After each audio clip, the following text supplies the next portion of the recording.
दोस्त राहुल कुमार आपके channel study with Rahul में आपका स्वागत करता हूं। तो गाइस देखो, एनटीपीसी का जो आपका पेपर हुआ था उसके बारे में मैं बताऊंगा आपको कि वो पेपर कैसा आया था तथा अब जो एनटीपीसी का आपका 10 से 12 जून में पेपर होना है, लेवल 2 का, लेवल 3 का और लेवल 5 का, उसके बारे में आपको स्पेशल रणनीति बताऊंगा, स्पेशल स्ट्रेटेजी बताऊंगा कि आप किस प्रकार पेपर को हैंडल कर सकते हैं।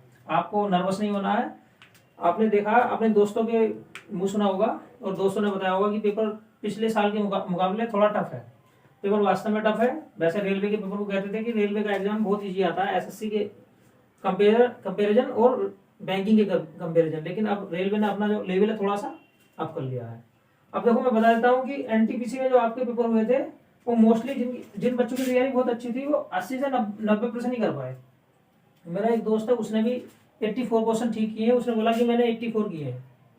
अब देखो, मैंने खुद पेपर नहीं दिया है, मैं सिर्फ अपने दोस्त की राय से आपको पेपर बताऊंगा। और बाकी मैंने पेपर देखा मैंने आंसर की, जब मैंने देखी थी दूसरे दोस्त की तो उससे मैंने पेपर देखा है। तो पेपर जो था वो पिछले साल के मुकाबले बहुत टफ था।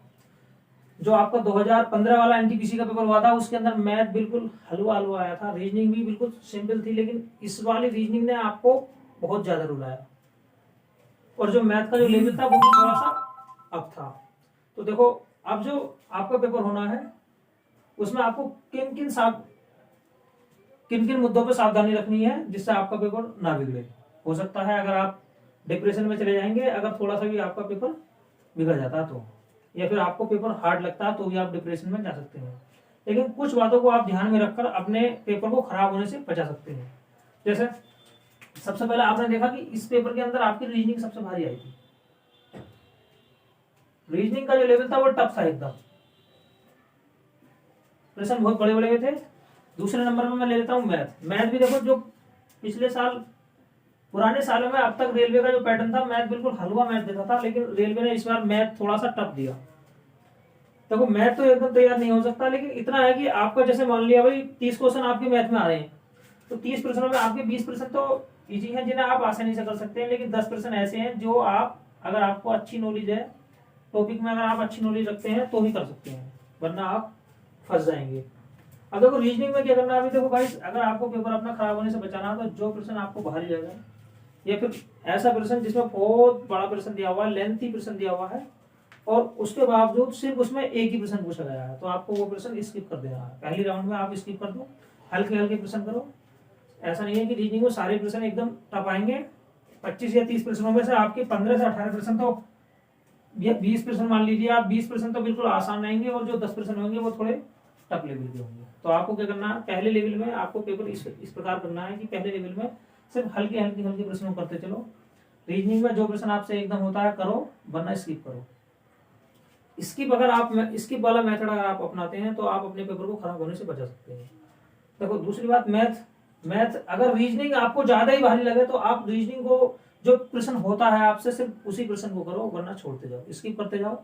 मैथ को आप करो, मैथ इतना टफ नहीं आता है रेलवे का, और बस थोड़ा सा लेवल बढ़ा है, लेवल बढ़ा गया। पिछले साल जो रेलवे का पेपर आता था पिछली बार में बहुत ही हल्का आता था, लेकिन अब जो है थोड़ा सा भारी है। और ना ही आपने किसी टेक्स्ट बुक में या फिर ग्रेड अप में या किसी टेस्ट सीरीज में ऐसा मैथ नहीं देखा होगा और ना ही ऐसी रीजनिंग देखी होगी। उसी प्रकार से जो बच्चों में थोड़ा सा माहौल बैठ गया डर का। देखो, अगर आप इसकी भी मेथड अपनाते हैं तो आप अपने पेपर को खराब होने से बचा सकते हैं। मैथ में भी आप क्या करना, जो प्रश्न आपको भारी लग रहा है आप उसे छोड़ते जाओ। एटलीस्ट 30 प्रश्न है तो 30 प्रश्नों में से आप 22 से 23 प्रश्न आसानी से कर सकते हैं। 8 से 7 प्रश्न आपको बाद में करना है। देखो, उसके बाद में, अब देखो, मैथ बता दिया मैंने और रीजनिंग बता दी। आपका ये जो क्वेश्चन आता है वो आता है 60 से 65 नंबर का। 65 नंबर मान लो या 60 नंबर मान लो। अब उसके बाद में करंट अफेयर आनी है आपकी। देखो, करंट आनी है गाइस। देखो, करंट मैंने आपको बताया था, करंट के 20% तो डेफिनेटली आने हैं, 15 से 20%, 25 भी हो सकते हैं ये। उसके बाद में आपकी साइंस है। देखो, साइंस है जिसमें जीके भी मिल सकती है। देखो, साइंस का वेटेज ज्यादा है मेंस पेपर में, लेकिन जीके भी आपको मिल सकती है।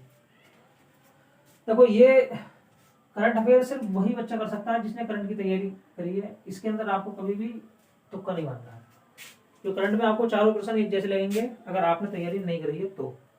इसलिए सिर्फ आप उन्हीं प्रश्नों को करो जो आपसे आते हैं या फिर जो आपसे पढ़े हुए हैं। बाकी स्पीकिंग मेथड अपनाओ, क्योंकि जरूरी नहीं है कि हम 120 में से 90% करें या फिर 100% करें, 105% करें तभी हमारा नंबर आएगा, नहीं।